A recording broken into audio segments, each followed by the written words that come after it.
Coming up, what to do during an intercept by a military aircraft. All the sights you should look for around our fly-in to Missoula, Montana. And honoring our nation's heroes. AOPA Live this week begins in just a moment. Build and fly with the Sonex Aircraft B models. The B models offer more room and comfort, more fuel, more panel space, more engine choices, and the same great Sonex Aircraft flight characteristics. Learn more at sonexaircraft.com.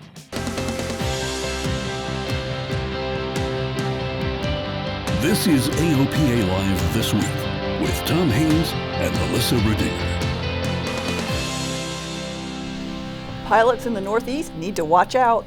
With summer coming, President Trump is expected to start visiting his National Golf Club in Bedminster, New Jersey again. And with the presidential visits come temporary flight restrictions, or TFRs. The TFRs around Bedminster for this year are expected to impact the same airspace as last year.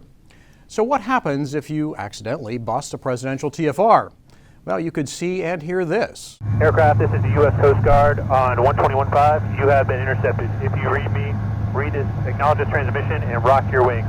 This video is from a training exercise with the Atlantic City, New Jersey Air Force Reserve showing what happens when a general aviation aircraft is intercepted. The first step for the pilot in the GA airplane is to acknowledge the aircraft during the intercept. When you acknowledge me or acknowledge that fighter pilot, half the problem has already been reduced. So flash your lights, wave, smile if you have to, take a picture of me, it doesn't really matter. Rock your wings, which is the official answer. Rock your wings to acknowledge that we're there. But as long as you acknowledge that we are there, then we can now de-escalate this situation and get you moving on a flight path that will prevent any further issues. Of course, the best approach is to avoid being intercepted at all. Some of the basics are pretty obvious, but I'll say them anyway. Check the NOTAMs, check the temporary flight restrictions. So when you check your TFRs, the biggest thing you do is know what's going on around you. One thing that's not that obvious, but I'll throw it out to you, is if you know the president's traveling or high-ranking government officials are traveling because you follow the news, there's likely a TFR that will follow those individuals. And so what you can count on is if the president or the vice president or other high-ranking officials are having a conversation or having a presentation, you can plan on there being fighters close by.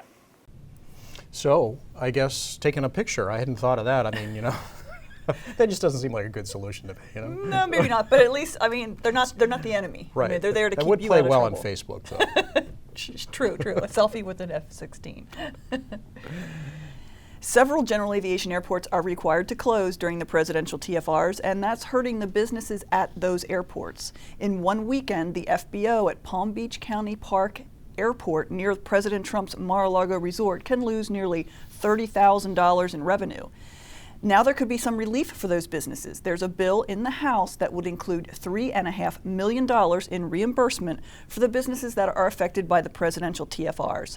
The recently passed House FAA bill could also help. It includes an amendment that would require the FAA to conduct a study for allowing properly vetted pilots to fly during presidential TFRs. So Tom, obviously we have a hand in pushing some of this legislation forward, and it's not unprecedented to reimburse businesses. It happened after 9/11 with the DC-3 and some other airports in the DC area. So hopefully we'll get this through. Yeah, sounds like good progress finally. There's also a bill in the House that will help with the shortage of maintenance technicians. The bill proposes a grant program of up to $500,000 per year for organizations that work to help reduce the technician shortage. Boeing predicts in North America there will be a demand for nearly 120,000 new technicians in the next 20 years. The AOPA Fly-In to Missoula, Montana is now just 3 weeks away. And if you visited our Fly-In website, you know we have a huge slate of activities for you. A full 2 days for you to learn, experience, and explore. Hands-on workshops on Friday, the famous Barnstormers Party, exhibits and seminars on Saturday, and the Texas Stoll Roundup team with demonstrations of short takeoff and landings in a variety of aircraft. There's plenty to keep you occupied and entertained right on the airport. But you might want to spend a few more days in Missoula. As Warren Morningstar reports, Montana's second largest city has a lot to offer. If the outdoors is your thing, Missoula is at the center of it all. The city is within miles of national forests and 7 wilderness areas. 3 major rivers run through the area. This is a haven for outdoor enthusiasts. The Clark Fork goes right through the center of town, so if you enjoy any outdoor recreation, fly fishing, whitewater rafting, hiking, biking, the trail system comes right through the center of town, and actually you can bicycle or or walk it all the way down through the Bitterroot. But the city itself is eminently walkable. Missoula is a cultural center. The University of Montana is renowned for its creative writing program, among other things. There's a lively music scene and restaurants, from holes in the wall to fine dining. It's a college town, so plenty of pubs, and a home to craft beer. At least 12 breweries in town. And my favorite was here at the Big Sky Brewing Company, and it's called Moose Drool. Missoula's a town that prides itself on spirit, inclusivity, and a bit of funkiness. Now, who would expect to find the world's fastest carousel in the center of this Montana city? There's so much to choose from. A lot of places don't have the downtown culture that this place has. I've traveled to bigger cities even, and I'm like, well, where are all the cute little shops, where are the restaurants, where it's the, I want it all kind of where I can get out and feel it and see it and touch it and taste it while I'm walking around, and we really have that here. But if you do want to spend time in Missoula, book now. Summertime is a very busy time in Missoula, and so we encourage you, if you know you're coming, to book your hotels early, just because, especially on the weekends, there are so many events and different things that are happening. In Missoula, Montana, Warren Morningstar, AOPA Live. There's a lot more information on the Destination Missoula website. There's a link to it from our Fly-In website.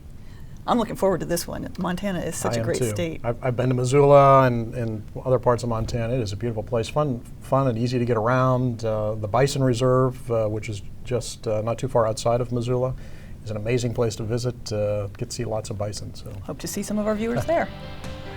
Coming up after the break, see the ultimate firefighting machine. And honoring our veterans with a flight in a B-25. Purchasing your own aircraft is an exciting experience. AOPA Finance simplifies the process, saving you money with lower interest rates and hassle-free loans, so you get into your new aircraft sooner. AOPA Finance, the right approach to buying an aircraft. Welcome back. Summer is approaching, and along with it comes forest fires in many parts of the country. And CAL FIRE just ordered a new massive helicopter to help fight them. The Firehawk is based on a new Sikorsky S-70 Blackhawk. The Firehawk has a 1,000-gallon tank that can be refilled in just 60 seconds using this snorkel system. CAL FIRE is planning to order 12 Firehawks in the next 5 years. Bell's making progress on the new V-280 Valor tilt rotor. The new aircraft takes off like a helicopter and cruises like an airplane. It's being designed for the military. The Valor is much smaller than the tilt rotor the military currently uses, the V-22 Osprey. The tilt rotor is currently in flight testing and recently flew in full cruise configuration for the first time. The Valor is designed to cruise at 280 knots. And more general aviation manufacturers are working to provide parts for the vertical takeoff and landing vehicles of the future, known as VTOLs. BRS Aerospace, the company best known for the Cirrus airframe parachute, is now working with several manufacturers to design a parachute for eVTOLs. These new air taxis of the future will be operating in mostly urban areas, so the parachute will add a significant level of safety for flights over populated areas. Looking for an affordable way to fly? Just Aircraft added a new fun-to-fly ultralight airplane to its lineup. The new design is called the Just 103, and it falls under FAA Part 103, which is the requirement for ultralight aircraft. The airplane weighs just 254 pounds, and the pilot sits out in the open air. The company hasn't yet announced pricing, but the engine costs about $4,000. And the FAA wants to know how much flying you've been doing. It's the time of year for the GA survey again. If you received an email or postcard, make sure to fill out the survey. The information collected helps the FAA fund general aviation and measure safety trends. This weekend, we celebrate Memorial Day, a chance to honor our military men and women who gave the ultimate sacrifice so that we can enjoy the freedoms we have today. We leave you this week with a story about a World War II veteran's chance to remember and reflect on his time in the war during a recent flight in a B-25. AOPA Live's Josh Cochran has the story. For World War II veteran Joe Bigley, it's a homecoming. At 92 years old, Joe is returning to the cabin of a World War II bomber, a place where he spent a great deal of time serving as a turret gunner in the Pacific. The flight is in B-25 Panchito. As the old radios rumble and the fields pass below, Joe reflects on his time serving in World War II so many years ago. Joe joined the service after being greatly affected by the attack on Pearl Harbor. You would think, damn, I want to go. I can't stand these people sneaking up and killing others without giving them a chance. When he enlisted, he was only 16 years old. I had my mother to contend. I told her I was going to join, and I'm going to lie about it. Will you back me up? And she says, I don't think I can. You're only 16. And she says, if you dare to do this, and you don't come back to me in one piece, I'm never going to speak to you again. I said, Mom, save your voice.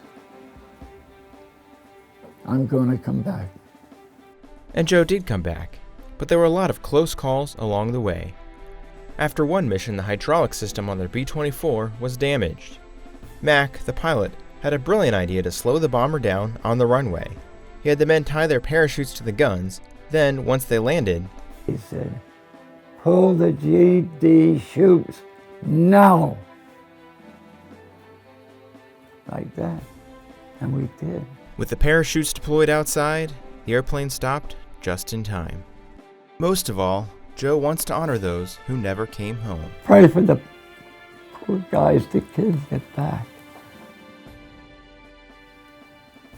They were the only ones. For Joe, the flight served as a powerful reminder of the past. How was it flying today in the airplane? It's like going home. B-25 Panchito keeps flying for missions like this. I have a tremendous amount of respect for these guys. You know, I was speaking with one of them, and I put my hand on his arm. I said, thank you for your service. And he broke down and cried. He said, don't thank me. He said, we left a lot of friends over there. Thank them. They're the ones. They're the ones who paid with the ultimate price so that we can do this today. Josh Cochran, AOPA Live. Wow, that's a beautiful story.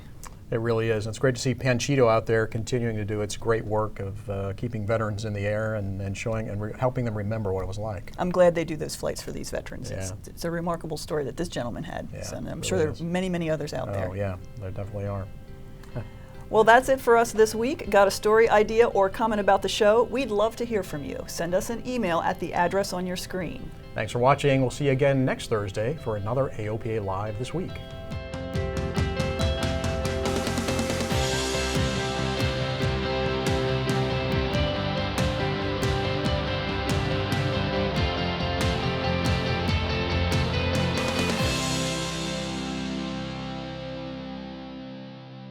Here at You Can Fly, our sole mission is to get people flying and keep them flying.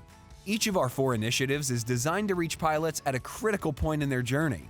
Please don't let general aviation fade away. Support the AOPA Foundation and the You Can Fly program.